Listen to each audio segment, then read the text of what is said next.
రవిశంకర్ వెళ్ళ professor K Nageshwar గారు మనతో ఉన్నారు. నమస్తే నాగేశ్వర్ గారు. పశ్చిమాసియా దద్దరిల్లుతోంది.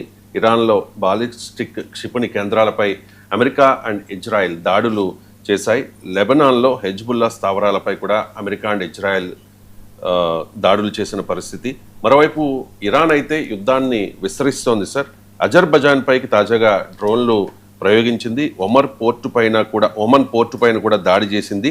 గల్ఫ్ దేశాలపై ఇరాన్ దాడుల్ని కొనసాగిస్తోంది. యుద్ధ నౌకపై దాడికి ప్రతీకారం తీర్చుకుంటామని కూడా ఇరాన్ ప్రకటించిన పరిస్థితి. సార్, పశ్చిమాసియా దద్దరిల్లుతోంది. మరోవైపు సెప్టెంబర్ దాకా యుద్ధం కొనసాగవచ్చు అని చెప్పి అమెరికా అంచనా వేస్తోన్న పరిస్థితి. ఇరాన్ మాత్రం ఇతర ప్రాంతాలకు కూడా యుద్ధాన్ని విస్తరిస్తోంది. కారణం ఏంటి సార్? అంటే ఇరాన్ ఇప్పుడు గల్ఫ్ దేశాలకు మాత్రమే కాదు, ఇప్పుడు తుర్కీ పైన అటాక్ చేసింది. ఈవెన్ అజర్బైజాన్ పైన అటాక్. అజర్బైజాన్ గల్ఫ్ దేశం కాదు, అజర్బైజాన్ మాజీ సోవియట్ రిపబ్లిక్లో ఉన్న దేశం. సో ఒక రకంగా స్ట్రిక్ట్లీ గల్ఫ్ నేషన్స్ కాదు ఇది. సో మీకు అంటే ఆ వెస్ట్ ఏషియా దాటి కూడా అటాక్స్ చేసే ప్రయత్నం చేస్తుంది. సో దీనికి కారణం ఏంటి అనే క్వశ్చన్ సహజంగానే వస్తుంది. మరి ఇరాన్కున్న శక్తి ఏంటి, ఎందుకని ఎక్కడెక్కడికో వెళ్ళి కూడా అటాక్ చేస్తుంది? ఇప్పుడు పక్కనున్న సౌదీ అరేబియా, ఖతార్, ఈ దేశాలంటే మీకు అమెరికన్ ఎయిర్ బేసెస్ ఉన్నాయి కనుక మేము అటాక్ చేసామన్నారు. అఫ్కోర్స్ తుర్కీ కూడా నాటోలో సభ్య దేశం, అజర్బైజాన్ కూడా ఇస్లామిక్ నేషన్. అది అంటే చాలా ముస్లిం కంట్రీస్ పై కూడా అటాక్ చేస్తుంది. అంటే ఇదేమి ముస్లిం వర్సెస్ యాంటీ ముస్లిం కాదు, ఇది American allies versus American adversaries అనే రీతిలో జరుగుతుంది. సో ఈ యుద్ధము మీకు విస్తరిస్తున్న కొద్దీ ఈ క్వశ్చన్ వస్తుంది, మరి ఇంత నష్టపోతున్నా ఎలా చేయగలుగుతుంది అనేది ఒక క్వశ్చన్. ఎందుకు చేస్తుంది అనేది రెండో క్వశ్చన్. సో ఎలా చేయగలుగుతుంది అంటే క్లియర్గా ఇరాన్ మిలిటరీ కెపబిలిటీ అమెరికా అంచనా వేసిన దానికన్నా ఎక్కువ ఉంది అనేది స్పష్టంగా అర్థమవుతుంది. ఎందుకంటే అందరికీ తెలిసింది ఏంటంటే ఇరాన్ ఇది మిసైల్ పవర్ అని. మీకు ఇరాన్కు పెద్దగా ఎయిర్ ఫోర్స్ కానీ, భారీ నావీ కానీ, భారీగా ఆర్మీ కానీ ఉన్న దేశం కాదు. శాంక్షన్స్ వల్ల బాగా దెబ్బతిన్న దేశం కూడా, దశాబ్దాల శాంక్షన్స్ వల్ల. కానీ Iran has built very strong missile base. Ballistic missiles Iran దగ్గర ఉన్నాయి. దాంతోపాటు ఇరాన్ వద్ద మీకు ఈ డ్రోన్స్ తయారు చేసే కెపాసిటీ ఉంది. అందుకే మీకు రష్యన్ వార్ అండ్ యుక్రెయిన్లో కూడా డ్రోన్స్ సప్లై చేసింది ఇరాన్ రష్యాకు. సో అందువల్ల ఈ డ్రోన్స్ అండ్ మిసైల్ కెపబిలిటీతో ఇరాన్ విరుచుకుపడుతోంది అనేక దేశాలపైన. ఇప్పటికే అమెరికాకు చెందిన రాడార్ సిస్టమ్స్ను, మీ ఖతార్లో ఉన్న మోస్ట్ అడ్వాన్స్ రాడార్ సిస్టమ్, అంటే 1000 కిలోమీటర్ల దూరం నుంచి కూడా వచ్చేటువంటి బ్యాలిస్టిక్ మిసైల్స్ను గుర్తించగలుగుతుంది. సో అలాంటి రాడార్ సిస్టాన్ని ధ్వంసం చేసింది ఇరాన్. ఇది మీకు న్యూయార్క్ టైమ్స్లో దాని ఫోటో కూడా వచ్చింది, ధ్వంసమైన తర్వాత ఫోటో. అలాగే మీకు third missile air defence system, అంటే మీకు ఇది అంటే ఎదుటి నుంచి శత్రు దేశం ఫైర్ చేసేటువంటి మిసైల్స్ను కౌంటర్ చేసేటువంటి ఫెసిలిటీ యుఏఈలో ఉంటుంది. ఆ బహ్రెయిన్లో ఉన్న, యుఏఈలో ఉన్న ఈ వీటన్నిటినీ కూడా అటాక్ చేస్తూ వస్తుంది. బహ్రెయిన్లో మొత్తం ఈ ప్రాంత నావీని కోఆర్డినేట్ చేసే ఫెసిలిటీ ఉంది బహ్రెయిన్లో. సో దాన్ని కూడా ఇరాన్ అటాక్ చేస్తుంది. యుఏఈలో థర్డ్ ఎయిర్ డిఫెన్స్ సిస్టాన్ని, బహ్రెయిన్లోనేమో ఈ entire America naval operation coordinate చేసే వ్యవస్థను, ఖతార్లో మీకు ఈ రడార్ సిస్టమ్స్ను నాశనం చేయగలిగింది. అంటే వీటి ఇండికేషన్ ఏంది? ఇప్పటివరకు అంచనా ఏంటంటే అమెరికాకు ఒక $2 బిలియన్, $200 కోట్ల నష్టం జరిగింది దీంట్లోనే. సో ఇరానియన్ మిసైల్స్ని ఇంటర్సెప్ట్ చేసే ప్రయత్నాలు చేస్తున్నారు.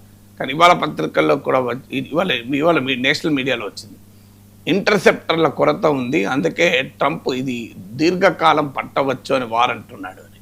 ఎందుకంటే ఈ ఇరాన్ ఫైర్ చేసే మిసైల్స్ను ఎగ్జాస్ట్ అయిపోతున్నాయి ఇంటర్సెప్టర్లు.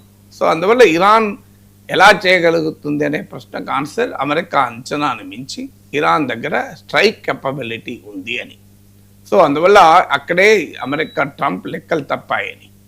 సో రెండవది ఏంటంటే నాట్ జస్ట్ అ కెపబిలిటీ, ఆ కెపబిలిటీని ఎలా వాడుతా ఉన్నది కూడా ఇంపార్టెంట్ పాయింట్ అవుతుంది. నీకు ఎస్పెషల్లీ బలమైన ప్రత్యర్థిని ఎదుర్కోవటానికి బలహీనుడు వాడే యుద్ధతంత్రం ఏంటి అనేది ఇక్కడ కీలకం. సో ఇక్కడ అసిమెట్రిక్ వార్ఫేర్ అంటారు దీన్ని మిలిటరీ స్ట్రాటజీలో. అంటే నీకు ప్రత్యర్థికి మధ్య సమాన పరిస్థితులు లేకపోతే నువ్వేం చేయాలి, సమాన ప్రత్యర్థి లేకపోతే అసిమెట్రిక్ వార్ఫేర్ వాడాలి. సో అందువల్ల మీకు వాళ్ళని ఎదురు నిలబడి ఓడించలేరు. అందుకే శ్రీరామచంద్రుడు ఏం చేశాడు, చెట్టు చాటుకు వెళ్ళి బాణం వేశాడు. దాన్ని అసిమెట్రిక్ వార్ఫేర్ అంటారు. సో అందువల్ల మీకు లక్ష్మణుడు రామాయణంలో ఎందుకు మూర్ఛపడిపోతాడు, ఇంద్రజిత్తు నైట్ వార్ఫేర్ చేస్తాడు. రాక్షసులు రామాయణంలో మీకు రాక్షసులకు ఎప్పుడైనా పురాణాల్లో మనందరూ తెలుసు నైట్ పూట వాళ్ళ స్ట్రెంత్ ఎక్కువ ఉంటుంది. అందువల్ల నైట్ వార్ చేస్తే ఆ దాడిలో ఈవెన్ లక్ష్మణుడే పడిపోతే సంజీవని తెచ్చేస్తారు. అంటే మనకు పౌరాణిక గాథల్లో కూడా కనబడుతుంది ఈ అసిమెట్రిక్ వార్ఫేర్ ఎట్లా నడుపుతారు అని. సో ఈ అన్ఈక్వల్స్ మధ్య వార్ ఉన్నప్పుడు యుద్ధతంత్రం మారుతుంది. సో ఇరాన్ కూడా అలా అసిమెట్రిక్ వార్ఫేర్ నడుపుతుంది. ఏంటి అసిమెట్రిక్ వార్ఫేర్ అంటే వీలైనంతగా ఈ యుద్ధాన్ని డ్రాగ్ చేయాలి. అంటే ఎంత ఎక్కువ కాలం పడితే అమెరికన్ ఎండ్యూరెన్స్ ఏమో తక్కువ, ఇరానియన్ ఎండ్యూరెన్స్ ఎక్కువ. ఎండ్యూరెన్స్ అంటే అమెరికాకోమో సహనము ఓపిక తక్కువ, ఇరాన్కోమో సహనము ఓపిక సిద్ధం. ఎందుకంటే ఇరాన్కు తెలుసు తాను బలహీనుడని, ఇరాన్కు తెలుసు తనకు నష్టం జరుగుతుందని. సో బలహీనుడు అన్నప్పుడు నష్టం జరుగుతున్నప్పుడు ఒక దేశం ఎలా రియాక్ట్ అవుతుంది, కానీ తాను బలవంతుడు అనుకున్నప్పుడు అమెరికా ఎలా రియాక్ట్ అవుతుంది. ఎందుకంటే ఇప్పటికీ 6 సోల్జర్స్ చనిపోయి వెళ్ళిపోయారు. అమెరికన్ సోల్జర్స్ కనుక ఇంకా ఎక్కువ మంది చనిపోతే అమెరికాలో వ్యతిరేకత. ఆల్రెడీ ఇప్పుడు లేటెస్ట్ పోల్స్ కూడా మెజారిటీ అమెరికన్లు ఈ వార్ను సమర్థించడం లేదు. నవంబర్లో మీకు అమెరికాలో మిడ్ టర్మ్ ఎలక్షన్స్ ఉన్నాయి. డెమోక్రట్లు అపోజ్ చేయడం మొదలుపెట్టారు. అమెరికన్ మార్కెట్స్ అతలాకుతలం అవుతున్నాయి. సో ఈ ట్రెండ్ ఇన్ఫ్లేషన్ పెరిగే అవకాశం ఉంది. గ్లోబల్ ఆయిల్ ప్రైసెస్ భారీగా పెరుగుతున్నాయి. అమెరికన్ మిత్రులైన Saudi Arabia, United Arab Emirates, Bahrain, Qatar ఇవందరూ ప్రశ్నిస్తున్నారు ఎందుకు అమెరికా మీకు వీళ్ళకు రక్షణ కల్పించలేకపోతుంది. ఇరాన్ దాడుల నుంచి అమెరికన్ మిలిటరీ బేసెస్నే పూర్తిగా కాపాడుకోలేకపోతున్నారు. దట్ డజంట్ మీన్ ఈ యుద్ధంలో నష్టం అమెరికాకి ఎక్కువైందని కాదు. నష్టం ఖచ్చితంగా ఇరాన్కి ఎక్కువైంది. కానీ ఇరాన్ చేస్తున్న ఎత్తుగడ ఏంటంటే అమెరికాకు కూడా సిగ్నిఫికెంట్ కాస్ట్ ఇంపోజ్ చేస్తే అమెరికాలో ఈ యుద్ధాన్ని ఎక్కువ కాలం నడపలేరు. ఎందుకంటే ట్రంప్ ప్రచారాస్త్రమే ఈ లాంగ్ వార్స్కు వ్యతిరేకం. సో ఆల్రెడీ వాళ్ళ మన పత్రికలో వచ్చింది చూడండి, సెప్టెంబర్ దాకా యుద్ధం అంటే కారణం అదే. అంటే ఇరాన్ స్ట్రాటజీ ఫలిస్తుందని క్లియర్గా అర్థమవుతుంది. మొదట్లో 2-3 వారాలే అన్నాడు. సో ఇప్పుడు సెప్టెంబర్ దాకా ఈ వార్ కంటిన్యూ అవుతుంది అని అంటున్నాడు. మీకు గుర్తునే ఉంటుంది, లాస్ట్ టైం మీకు జూన్లో వార్ చేసే 12 డే వార్ అప్పుడే మొత్తం ధ్వంసమైంది అని అన్నాడు. సో మొత్తం ధ్వంసమైంది అన్న తర్వాత మళ్ళీ ఎందుకు ఇంకా యుద్ధం చేస్తున్నాడు నాకు ఆన్సర్ లేదు.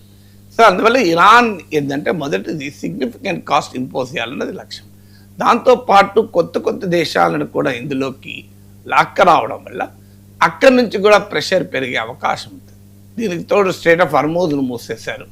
దాంతో గ్లోబల్ ఆయిల్ సప్లైస్ ఇంపాక్ట్ అవుతున్నాయి. అంటే అమెరికాకు, అమెరికా మిత్ర దేశాలకు, ప్రపంచానికి ఈ యుద్ధం భరించలేని తలనొప్పిగా మార్చాలి. ఈ ప్రాసెస్లో తాము నష్టపోతారు. సో అందులో అనుమానం లేదు. కానీ ఆ నష్టాన్ని భరించడానికి ఇరాన్ సిద్ధంగా ఉంది. అందువల్ల ఒక లాంగ్ డ్రాన్ అసిమెట్రిక్ వార్ఫేర్ అనే యుద్ధతంత్రాన్ని ఉపయోగించి ఇరాన్ ఈ వార్ను ఎక్స్పాండ్ చేస్తుంది, ఎక్స్టెండ్ చేస్తుంది. సో ఎక్స్టెండ్ ఈ రెండు ఇరాన్ స్ట్రాటజీలో కీలకమైనవి. యుద్ధానికి ముందు 2-3 వారాలే అనుకున్నారు. యుద్ధం స్టార్ట్ అయిన